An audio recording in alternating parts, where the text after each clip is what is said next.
Alhamdulillah kembali di Kalam Hati, insya Allah sampai ke hati. Masya Allah kita masih berada di Masjid Asmaul Husna, Serpong, Tangerang. Tadi kita sudah mendengarkan tausiah dari guru-guru kita. Sekarang saatnya kita masuk ke Luwak White Coffee bagi-bagi rezeki. Masya Allah, siapa Bu yang mau 1 juta rupiah? Wah, kalau ngomongin 1 juta nih kayaknya semangatnya lain ya Bu ya. Baik, ada hadiah 1 juta rupiah dari Luwak White Coffee bagi siapa yang bisa menjawab pertanyaan yang saya nanti akan sampaikan. Tapi ada passwordnya. Nah, saya jelaskan dulu bahwa Luwak White Coffee ini bukan hanya rasanya nikmat, nyaman di tubuh kita, nyaman di perut kita, dan juga sudah tersertifikasi halal. Dan passwordnya adalah kalau saya bilang Luwak White Coffee, jawabannya kopi nikmat, nyaman diminum, dan pastinya halal. Nah dihafalin ya Bu, passwordnya. Kalau nggak bisa jawab passwordnya nanti diganti sama yang lainnya ya. Baik, siapa yang mau ikutan? Tapi pertanyaannya dengar dulu ya.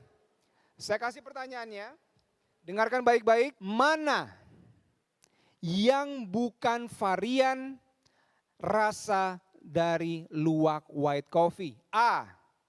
Luwak White Coffee original. B. Luwak White Coffee Mocha Rose. C. Luwak White Coffee durian. Nah, siapa yang mau jawab? Siapa yang tahu? Oke, dari pinggir-pinggir, pinggir sana, pinggir. Saya mau yang ke tengah, boleh ya? Ibu yang di tengah-tengah? Itu ya, Ibu silakan. Silakan Ibu sini.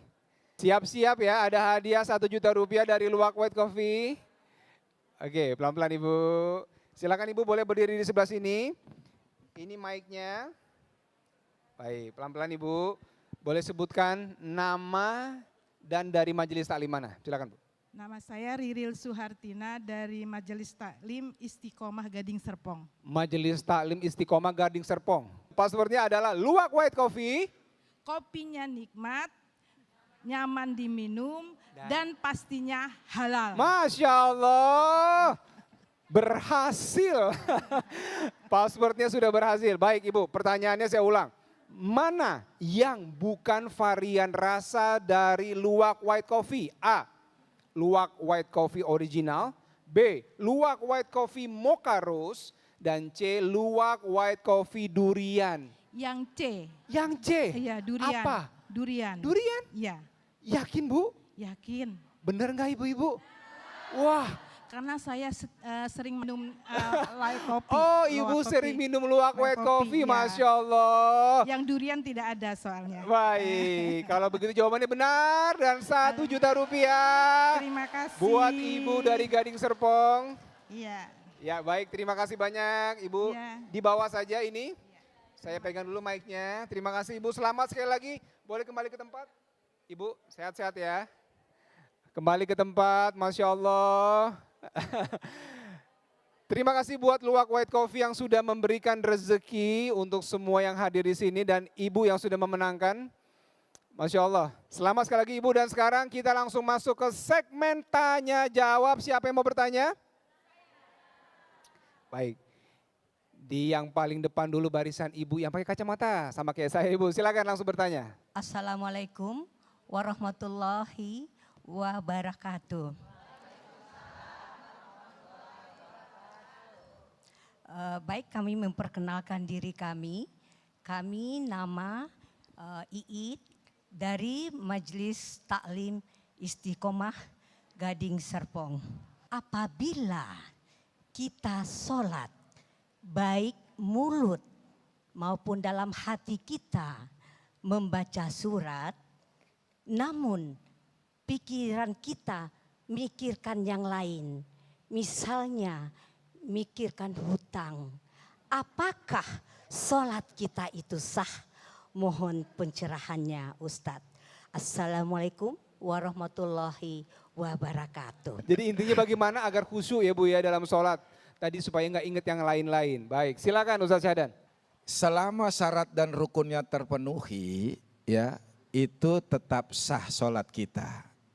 Hanya saja ya, kalau secara fikih sah sholatnya, Hanya saja kita banyak mengalami kerugian. Kita banyak kehilangan kebaikan. Dan kita juga banyak kehilangan kesempatan. Kenapa seperti itu sih? Karena sholat ini, Bapak Ibu yang dimuliakan oleh Allah Subhanahu wa Ta'ala, adalah momentum kita ngajukan proposal kepada Allah, gitu loh. Setiap sholat yang kita lakukan adalah proposal yang kita ajukan kepada Allah. Bagaimana caranya sih supaya kita khusyuk, fokus? Pertama, wudhu kita perbaikin. Wudhu yang tenang. Resapi tuh setiap aliran air wudhu yang membasahi anggota wudhu kita. Rasakan bahwa sedang berguguran dosa-dosa kita. Rasakan bahwa yang negatif-negatif, energi negatif, racun segala macam semua berjatuhan. Rasakan tuh ketika kita cuci tangan mau wudhu, ini tangan yang suka jahilin orang. Ini tangan yang mungkin pernah nyakitin orang, ya Allah ampuni.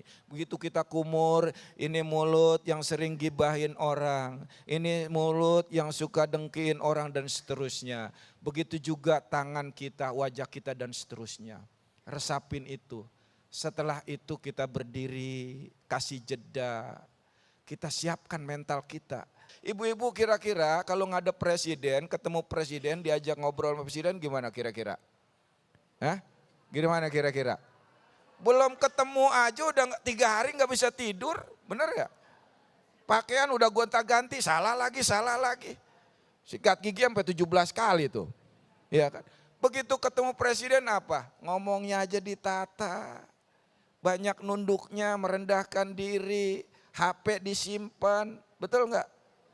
Ini ibu menghadap Allah. Penguasa semesta harusnya lebih hebat dari itu.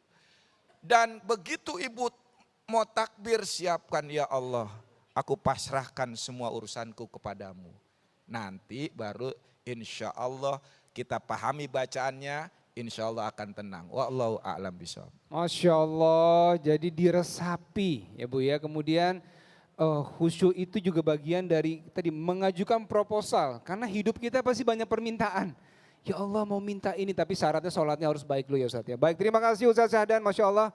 Semoga menambah ilmu kita dalam khusyuk sholat Ibu ya. Siapa lagi yang mau bertanya? Baik, sekarang saya ke kerudung coklat, Ibu silakan. Bismillahirrahmanirrahim. Assalamualaikum warahmatullahi wabarakatuh. Waalaikumsalam warahmatullahi wabarakatuh. Nama saya Ibu Hajah Iro Suhiro dari Majelis Tahsin Al-Barokah Kota Serang Pak Ustadz. Siap.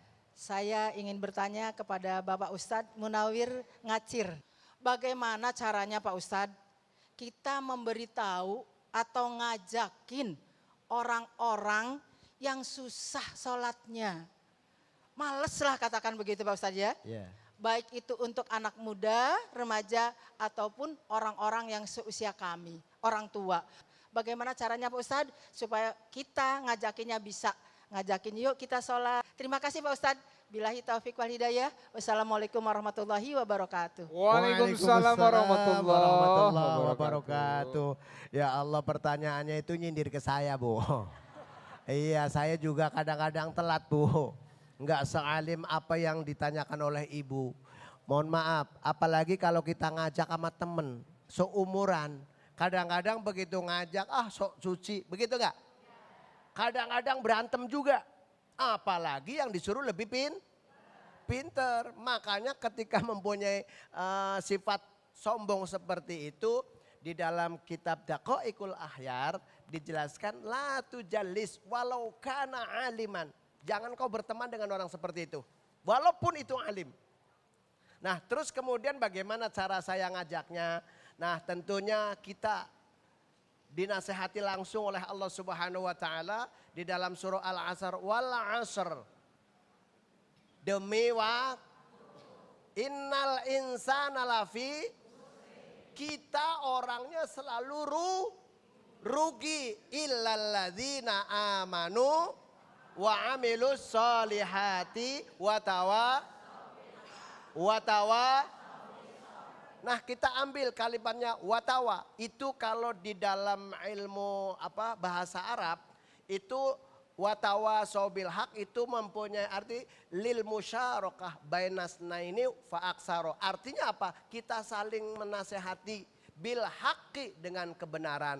Kalau misalkan merasa kita dirinya rugi, yuk kita sedikit-sedikit jangan sampai yang diajak tersinggung. Ibu tujuannya bagus, tapi salah ngomong, ya Bu ya? Ya Bu ya? Salah ngomong akhirnya dikatain yang diajak so suci itu kan. Pernah begitu Bu? Pernah Bu? Pernah, saya juga pernah Bu. Ya Allah, apalagi yang ngajak boleh dikatakan ilmunya di bawah kita. Misalkan ini, baru ngaji kemarin kan begitu ya. Baru ngaji di Asmaul Husna, udah ngajak-ngajak begitu baik ya. Ada yang begitu? No di pojokan ngomong betul, kan begitu. Ya Allah, nah artinya kita ingat pepatah Ali karamallahu wajhah. Hasibu anfusakum qabla an tuhasabu. Koreksi diri kita. Kalau memang kita rugi, kita butuh dengan Allah. Apa yang Allah perintahkan, yuk bareng-bareng kita jalan. Insya Allah ini menjadikan pelajaran buat kita. Jangan sok merasa paling sud. Insya Allah mudah-mudahan jawaban ini termasuk buat pelajaran buat saya Bu ya. Insya Allah ngajak kepada teman, insya Allah mudah-mudahan mendapatkan pahala di sisi Allah Subhanahu wa Ta'ala. Amin ya Rabbal Alamin. Jadi kuncinya cara ngajaknya nih Ustadz ya. Betul. Kita harus tahu dulu nih yang kita mau ajak siapa, umurnya berapa. Takutnya ketemu malah musuh. Masya Allah, tapi mengajak aja udah dapat pahala ya. Betul. Dalam kebaikan Masya Allah. Terima kasih Ustadz Munawir Ngacir, Ibu terima kasih sudah bertanya. Dan ini ada satu pertanyaan lagi buat Ustazah Syifa, tapi pertanyaan dari teman hati virtual. Ini dia pertanyaannya. Assalamualaikum warahmatullahi wabarakatuh. Ustazah, saya Reza dari Tangerang. Izin bertanya, benarkah jika seorang habis mengkonsumsi minuman khamr atau minuman keras yang memabukkan, itu sholatnya tidak diterima oleh Allah Subhanahu wa Ta'ala? Terima kasih buat teman virtual yang sudah bertanya dan nanti akan langsung dijawab oleh Ustazah Syifa. Tapi setelah yang satu ini tetap di Kalam Hati, insya Allah sampai ke hati.